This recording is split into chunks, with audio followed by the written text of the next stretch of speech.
Hello everyone, welcome to Immigration Insights CA. In this video I'm going to talk about visitors banned from applying for work permits inside the country. If you're interested in learning more about this topic, please watch this video all the way to the end. For the most recent immigration news and updates, please like and share to this video. Don't forget to subscribe to my YouTube channel by hitting the subscribe button icon of the notification bell. As of August 28, Canada has introduced a significant update. Temporary residents on a visitor visa can no longer apply for a job-supported work permit from within the country. This change marks the end of a temporary policy that was implemented in August 2020. Initially, this policy allowed visitors who were stranded in Canada due to COVID-19 border closures to apply for work permits without leaving the country.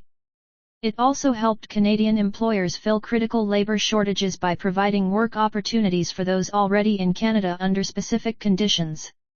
It's important to note that while this particular pathway is closing, some visitors in Canada may still be eligible to apply for other types of work permits from within the country. Additionally, certain applications, such as the Bridging Open Work Permit, BOWP, are required to be submitted from within Canada and cannot be filed from outside the country. Originally, this policy was set to expire on February 28, 2025.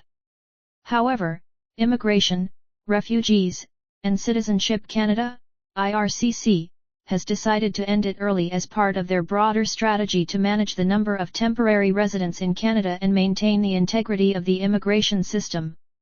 For those who submitted applications before August 28 under this policy, IRCC has confirmed that their applications will continue to be processed. Crackdown on immigration fraud. One of the key reasons behind this early termination is the discovery that some individuals were exploiting the policy to deceive foreign nationals into unauthorized work in Canada. This move aligns with IRCC's ongoing efforts to combat immigration fraud and reduce the levels of temporary residence. Last year, for example, 700 Indian students were found to be in Canada based on fraudulent letters of acceptance from designated learning institutions, DLIs. Many of these students were unaware that their letters were fake.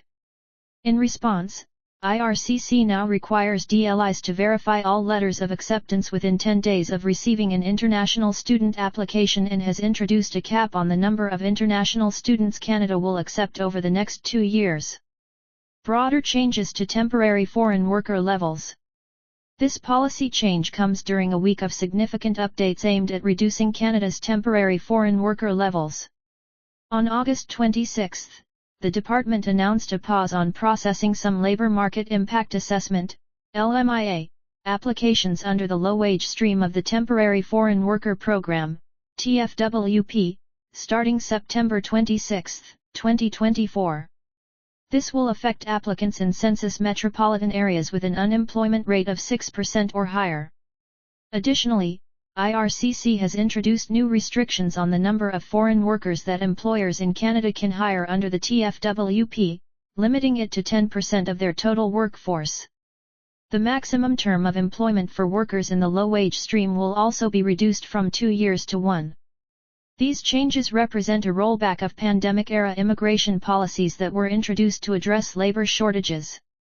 For example, during the pandemic, Canadian employers were temporarily allowed to hire up to 30% of their workforce through the low-wage stream, and the validity period of an LMIA was extended to 12 months. However, IRCC and Employment Social Development Canada, ESDC, began reversing these policies in May 2024. At the same time, the historic inclusion of temporary resident levels in the annual Immigration Levels Plan was announced, marking a significant shift in Canadian immigration policy. Immigration remains a hot topic in Canada, with ongoing efforts to manage and reduce the number of temporary residents in the country. As of this week, Minister Miller has also indicated potential future changes to Canada's permanent residence levels. Stay tuned for more updates on how these changes could impact your immigration plans.